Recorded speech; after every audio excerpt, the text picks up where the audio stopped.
Ya manis.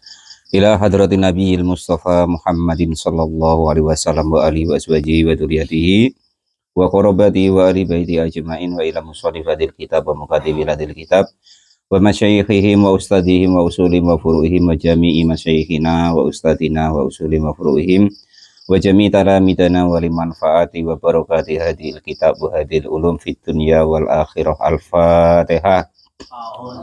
A'udzubillahi minasyaitonirrajim. Bismillahirrahmanirrahim.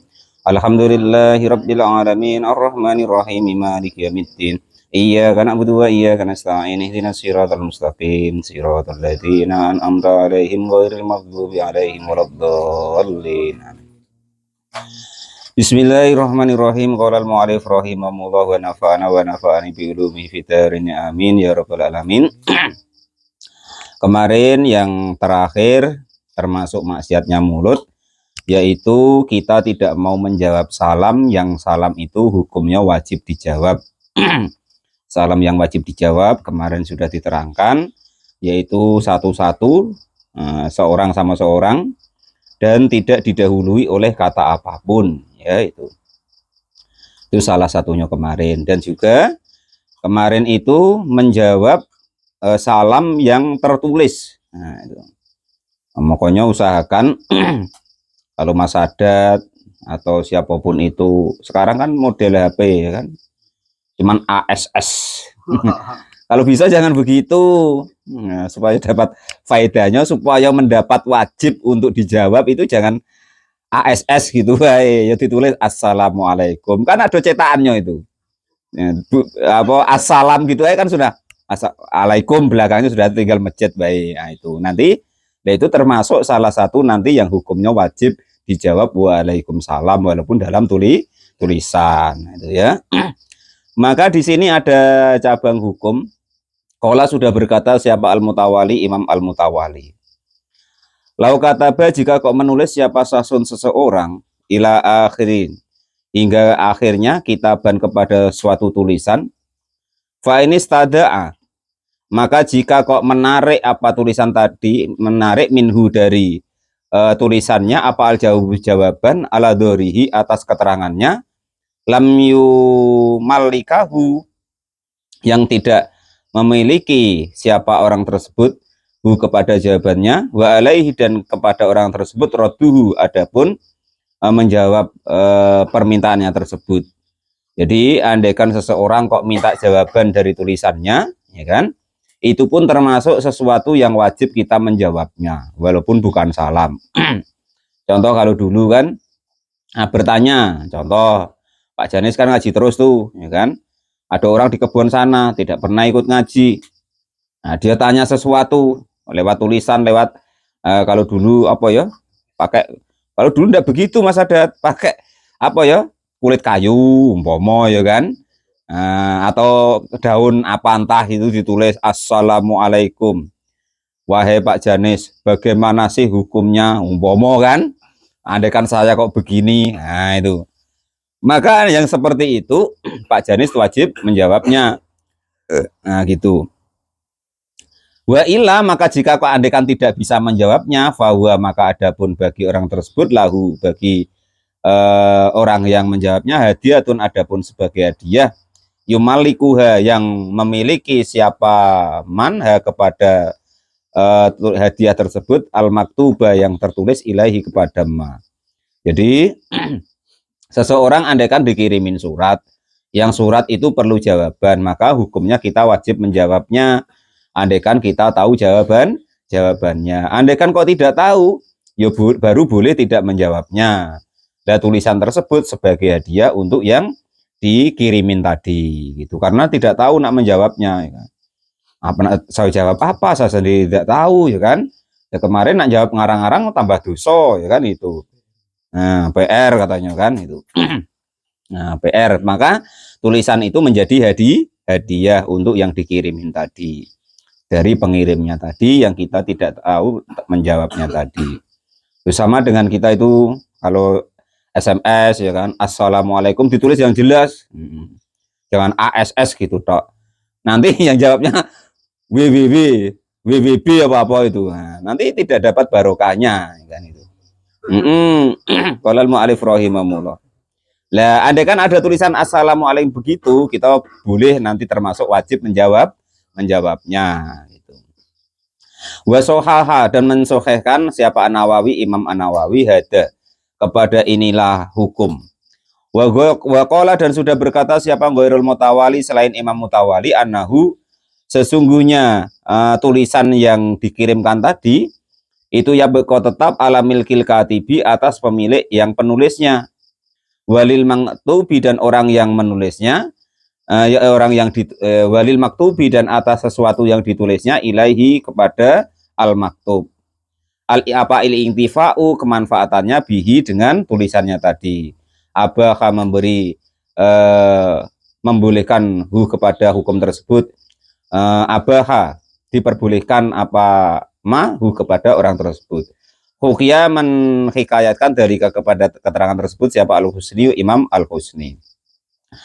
Nah, sama dengan seperti ini. Nah, jadi menurut Imam Al-Mutawali itu begini, menurut krono hadis di atas tadi ya, andaikan Subhan nulis Bismillahirrahmanirrahim, maka tulisan Bismillah itu sampai kapanpun ada manfaatnya untuk Subhan. Nah, contoh begitu. Mbak Sabar kok nulis di apa situ, entah pohon, entah kertas, entah apa, Allah. Nah, selama tulisan itu masih ada, maka itu masih ada manfaatnya bagi orang yang menulis tadi, asal tulisan-tulisan yang dibolehkan, maksudnya yang tidak dolim. Nah, sekarang tuh aneh-aneh wae. Kuburan tuh dikasih apa tuh namanya? Keramik itu. Yang keramik tuh ada tulisannya Allah, ada tulisannya Muhammad, ada Bismillahirrahmanirrahim.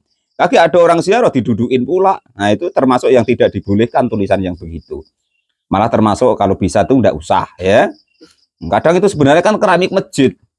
Ya, untuk ada tulisannya Allah, Muhammad, itu malah ditaruh di kuburan. Kalau bisa enggak usah begitu.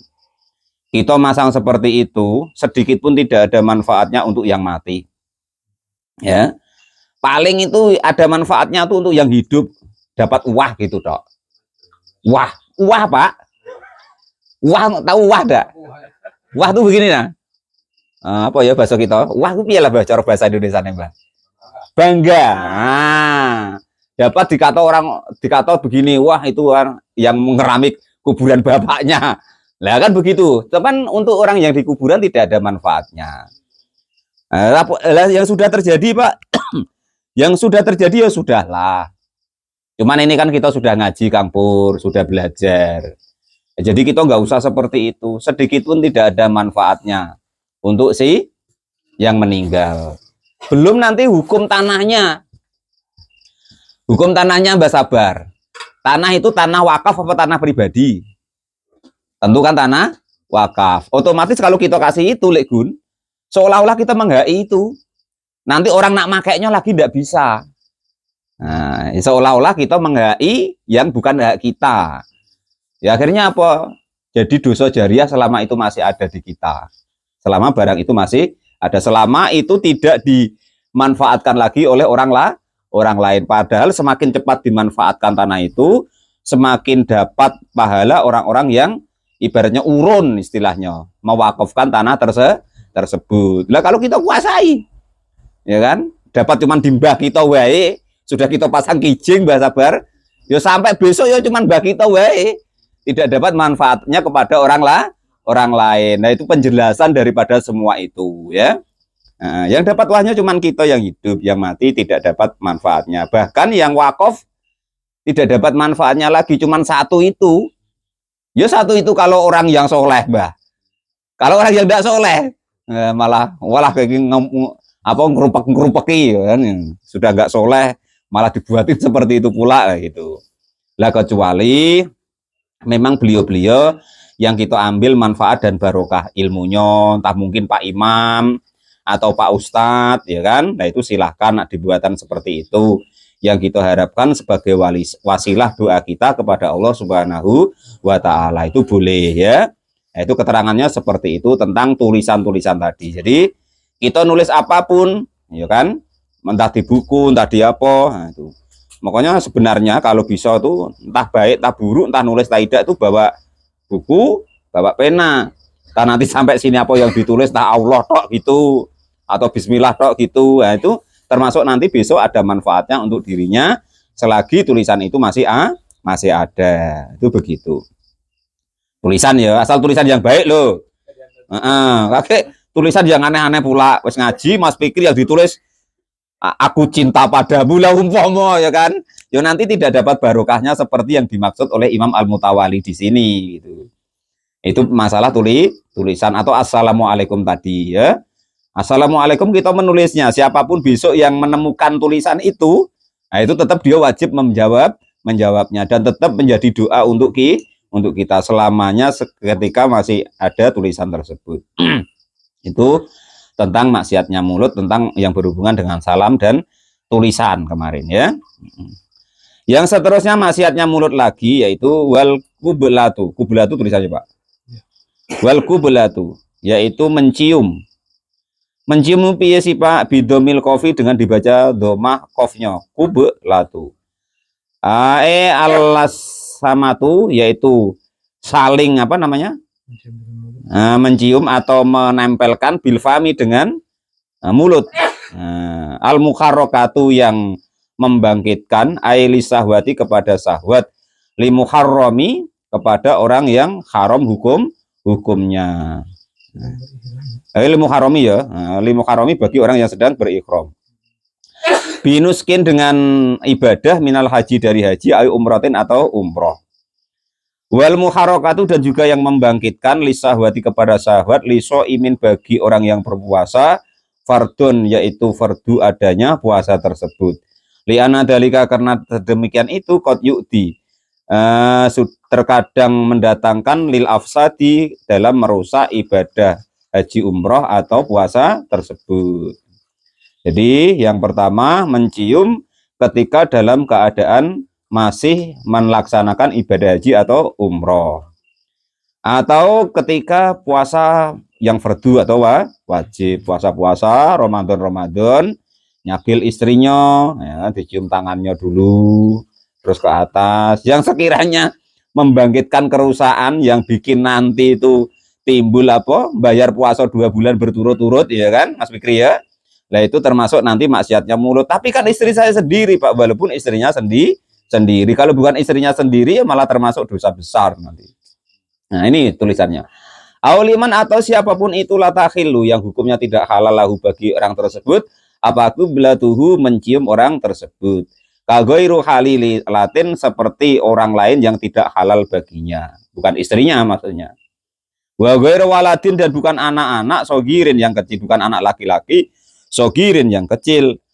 Ghairu jinsin yang tidak sejenis. Jadi mencium orang lain, nah ini yang dulu sudah pernah ya kan, diingat-ingat sementara, terus ya Allah ampuni ya Allah, tidak saya akan ulangi lagi. Ya begitu.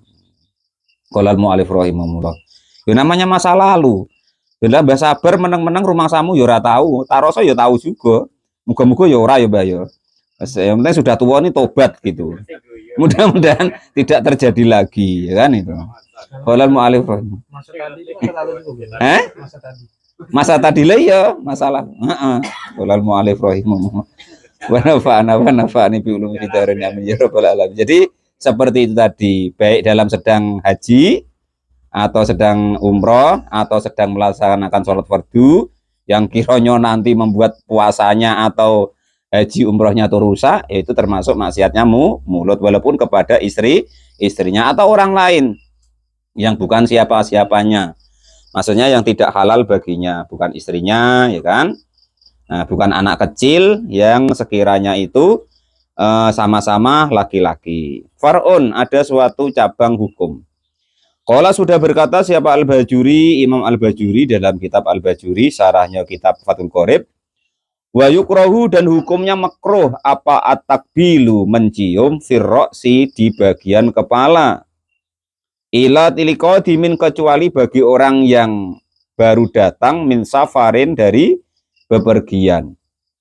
Auliman atau kecuali siapapun itu ba'dalikaihi setelah bertemu dengan orang tersebut urfan di dalam umumnya.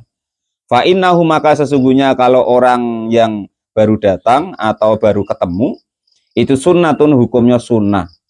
liman bagi orang-orang dzukira yang disebutkan li itba'i karena itba kepada sunnah Nabi. Wa yusanu dan disunahkan apa takbilul yadi, mencium tangan, li solahi bagi orang-orang yang soleh. Nah, kalau ada orang-orang yang soleh, orang-orang yang baik-baik, atau kita ngundang-undang kiai itu kan, nah, guru-guru kita boleh tangannya dicium, hukumnya sunnah.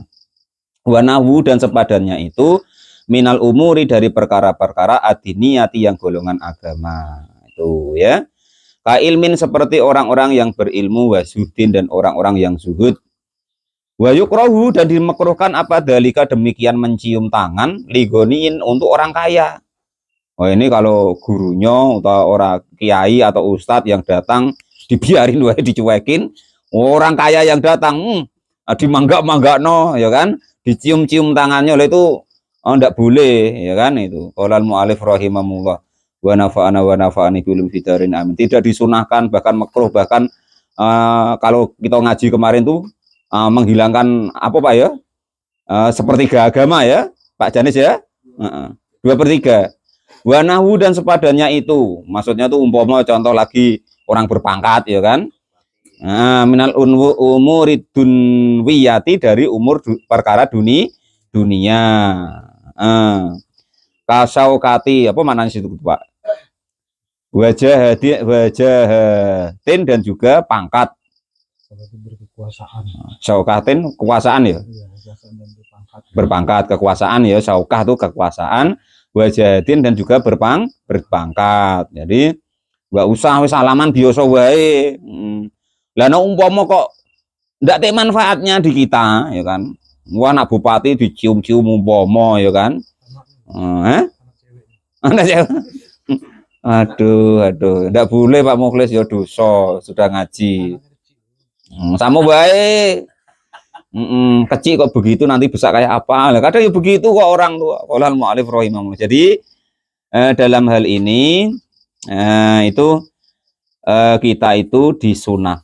Hukumnya makruh mencium tangan seseorang yang dia itu ibaratnya itu bukan kok orang-orang yang soleh dalam bidang agama, atau bukan orang-orang yang alim, atau bukan orang yang ahli zuhud, dan juga dimakruhkan kita itu menghormati atau mencium tangannya. Kemarin yang kita ngaji Nashihul Ibad Pak Janis ya, memuliakan kok karena dunianya wae. Kalau orang kaya itu kita 2/3 agama kita sudah lepas. Nah itu tambah nanti mencium tangannya, waduh tambah makruh itu ya kan, menimbulkan ibaratnya itu merendahkan agama. Jadi kalau orang kaya atau orang berpangkat dalam bidang dunia atau bidang kekuasaan itu hukumnya makruh kita mencium tangannya. Salaman gitu, nggak usah di apa, karena tidak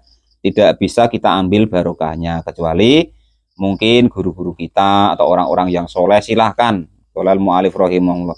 Ya kalau saya terserah nak debu ambung karep murah no pengaruhe.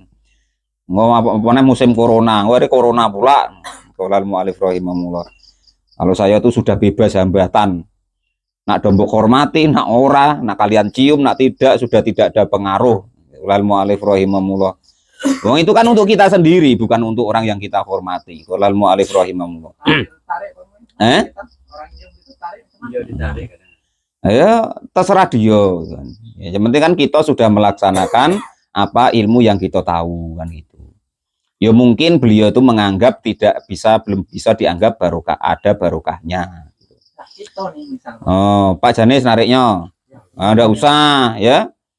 Kalau ada orang yang nyium, mungkin orang itu nganggap Pak Janis itu ahli agama. Ya kan Pak Janis apa namanya? Pegawai sara.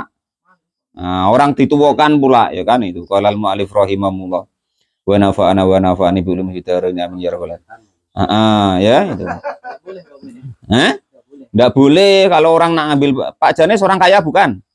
Orang berpangkat? Nah, enggak apa-apa. Qolal mu'alif rahimahullah. Yang makro tadi kan orang berpangkat, orang kaya, orang ibaratnya berpengaruh, tapi bukan masalah agama. Kalau ya berpengaruh dalam bidang agama ya boleh. Karena diambil barokahnya hukumnya sunnah. Qala al-mu'allif rahimahullah. Faqat waroda sudah sampai hadis minan tawaduin. Man adapun barang siapa itu tawadu'a.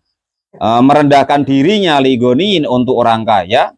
Liginahu karena kekayaannya. Daba maka akan hilang apa salah sadinihi 2/3 daripada agamanya. Pak Topik sama orang kaya ibaratnya menghormati, munduk-munduk ya kan, tawaduk, merendahkan diri kok karena kekayaan orang tersebut, maka Pak Topik dalam hadis ini 2/3 agama kita tuh sudah lepas, hina kita jadinya kan gitu. Dilarang oleh Nabi, dilarang oleh syariat. Biasa wae salaman biasa, ngotar biasa wae, sama wae kan gitu. Beda kalau loh, kalau nyium tangannya tambah double Mas, itu menghormati wae.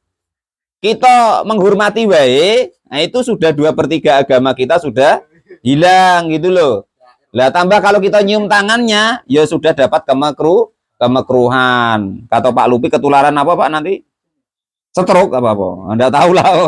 Kalau mu'alif rahimahullah. Wa nafa'ani bi ulumi fitarani amin ya rabbal alamin. Kama seperti keterangan hukum Fisar Hirraudi di dalam kitab sarahnya Ar-Raud. Ingtaha sudah selesai apa keterangan tentang mencium dan juga salaman dan mencium tangan ketika salaman. Faslun fi ba'dil ma'asil uduni. Fasol sebagian maksiatnya telinga. Habis berarti sudah maksiatnya mulut ya.